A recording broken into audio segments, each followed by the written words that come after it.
Praise the Lord. இன்றைய தேற்றிடும் ஔஷதத்தின் மூலமாய் இந்த நாளிலே கர்த்தர் நமக்கு ஒரு வார்த்தையை சொல்ல போகிறார். நான் வாசிக்கிறேன். சங்கீதம் 73 2வது வசனம். ஆனாலும் என் கால்கள் தள்ளாடுதலுக்கும் என் அடிகள் சறுக்குதலுக்கும் சற்றே தப்பிற்று. ஹல்லேலூயா. இங்கு பக்தன் சொல்லுகிறார், என்னுடைய கால்கள் நிலை மாறி அடி சறுக்கி விழ போனேன் அப்படின்னு சொல்றாரு. ஆனா விழல.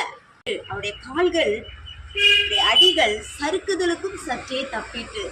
இதே போல அநேக விழுதலுக்கான நிலைகள்ல ஒருவேளை உங்க வாழ்க்கையில நீங்கள் இருந்திருப்பீர்கள். ஆனால் இந்த வார்த்தையின் மூலம் கர்த்தர் உங்களோடு பேசுகிறார். அப்படிப்பட்ட விழுதலுக்குள் போகாத அளவுக்கு கர்த்தர் மாத்திரமே நம்மை தாங்கி இருக்கிறார். ஆகவே இந்த நாளில் அவருடைய கிருபையை நினைத்து கர்த்தரை நினைத்து நாம் இன்னும் அவரை மகிமைப்படுத்துவோம். தொடர்ந்து கர்த்தர் நம்ம நிலைநிறுத்துவார். இந்த வார்த்தை நிமித்தம் கர்த்தர் ஆசீர்வதிப்பார்.